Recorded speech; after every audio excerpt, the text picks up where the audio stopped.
parts of this movie? Well, there's 80 speaking roles, and then there's also 80 background actors who work every single day. Right. Yeah. Because we cast the background actors the same way we did the traditional cast, where everything was done in person.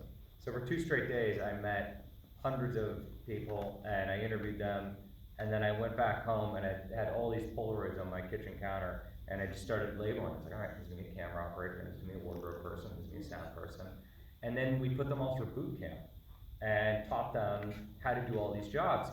And then they worked every day and they got really into it, so much so that it's one of my favorite stories from set is Rocky, who is the fake A-camera operator, the actor A-camera operator, got really used to moving the camera, setting up shots, because we had a live feed going to the control room. So Rocky was setting up shots and they were going to the control room. And Matt Moriarty, our real A-camera operator, the guy, operating, the film camera, who's one of the best camera operators in the world. Matt goes over to Rocky one day and goes, all right, Rocky, I need you to move the camera pad over here. You're gonna set up a medium shot and gild, it'll be exactly like this. And Rocky turns to Matt and goes, I don't know, Matt, it's not a really balanced shot.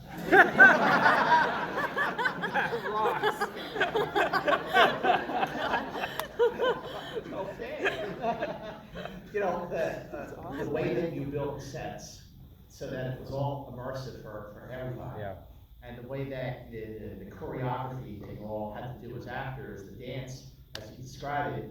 So Tim, I'm just curious, like when it came to just the immersive element of shooting the film, and also, look, the hair, the makeup, the wardrobe, the fact that you're on a set that is enclosed. How did that bring something out of your performance that wasn't even there when you were trying to memorize your lines? Oh, it added everything. I mean, the set was so stacked with everything you could possibly imagine from 1975. Every drawer that you opened was filled with what belonged there, with hair products. Drawer stuff. Yeah, drawer stuff. There's no edge of frame. Right, yeah, there's no Usually edge there's frame, like 3 yeah. walls and then the 4th wall is... Exactly, but it was a perfect... Sorry, this is great. What are all these thumbtacks doing? Right, who was it that said, oh, it was Willem Dafoe, who was like, I love the way that you shoot, Jason, there's no edge of frame. Yeah, I don't know what the fuck you're shooting. Because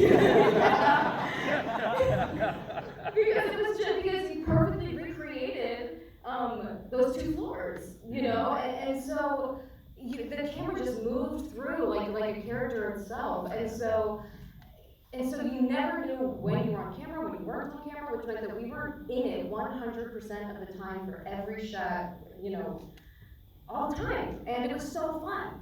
And, well, also because so many of the shots are long takes, it is like choreography. You have to hit your mark at just the right time. So Nicholas, what was it like to work in that way, and how much prep, how much rehearsal did you do?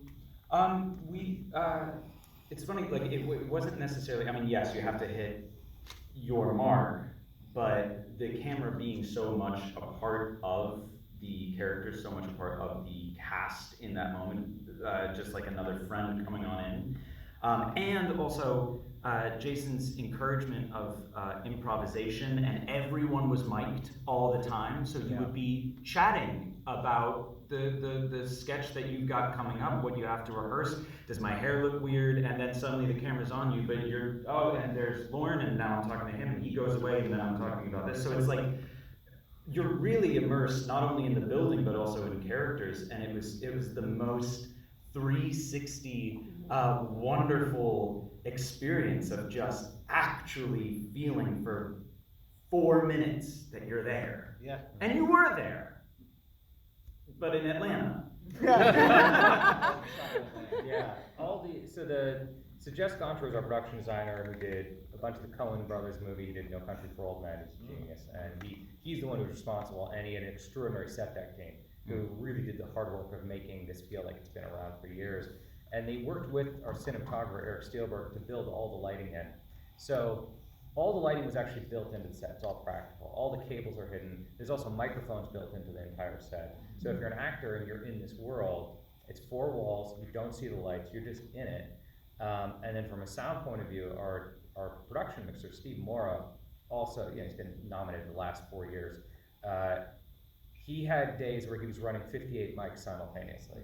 Wow. So to give you like a sense of like how much, he had to bring a second mixing board because there weren't enough tracks on one board so that he could mix it all simultaneously. And he's as I'm watching takes visually, I'm listening, and he's providing a live mix where he's giving me layers of actors. Where he's like, well, here's the actors that are right in front of him to give me primary dialogue, but also there's 2 actors 10 feet behind them, there's something happening another person's gonna come through, and then there's all the ambience, everything else, and he's just playing the mixing board like a piano and giving us just enough just to make the feel place like it's always alive. So Gabriel, in terms of just how some of these shots go on for long and the set is enclosed and you like feel like you were actually on the set in New York Rockefeller Plaza, I mean, Lauren is dealing with everybody. So you're dealing with like basically every actor, every major actor in the film.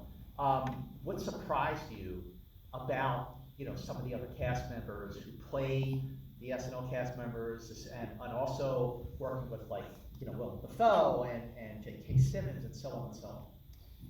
I remember the first time I was surprised was when we did a table read. And we'd showed up for some test screenings and costume fittings and we're doing like a camera test, and I remember showing up and we're in costume for the first time. That was so much fun. that was fun. That was so much fun. So it's the first time you're seeing your character in full form and everybody else's, and so I was like, oh my god, this is so fun, literally jumping up and down, giddy. But then we did a table read with everyone, and you could hear the voice, and everyone was just hitting home run after home run, and you're looking around and you're like, this is so good. And then I remember working on the voice a little bit and sending it to Jason, like trying to mimic Lauren's voice exactly at that time. And he's like, yeah, you sound like him, but I don't need that.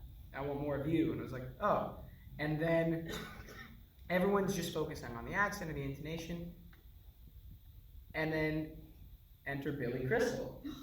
Everyone's like, what the fuck? You got to do the voice, and it was just spot on. I want you to reach your hand into the bowl of potato chips. It was so good. Shit, I gotta get my Lauren ready. Oh no. It's gonna be True West. Yeah. But I was so blown away by every actor, every single day. Working with Cooper is a gift. Working with Rachel, and every single person. Matthew Reese is George Carlin. I'm like, oh my god. And Willem, I got to spend some time with him and pick his brain, and he's so goofy and weird, and it was just fun to be around. And J.K. Simmons was just totally like, what do you want me to do? And this is great. And who was your favorite? Not you. But then I remember watching the movie because I only have like one beat with Dylan.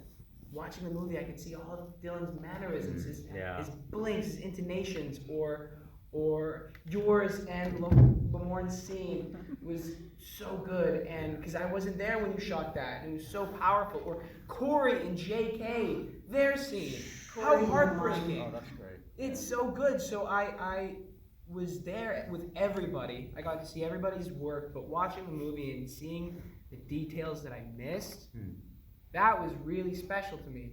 Because you get to know everybody and as your friend, as your buddies. You're in summer camp and you're having fun, and then you're just so proud of them when they knock it out of the park again and again and again. And yeah, everyone surprised me every day.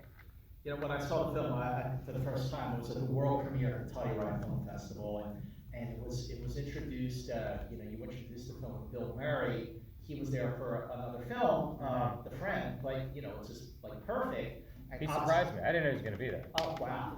So No, I'm like going over my speech in my head, and I get a tap on the shoulder, and it's Bill. And hey, bud, you want me to go down there with you? I said, sure. I said, who's introducing who? And you introduce me, and I'll say nice things. All right. So obviously, Bill Murray came on after Chevy left, but he was there basically almost from the beginning. Did he see the film? I was curious if you got a chance to see it. Oh, I actually don't know if Bill's seen the film yet. Because he's been promoting his other film, and yeah, I actually don't know if he's seen it yet. When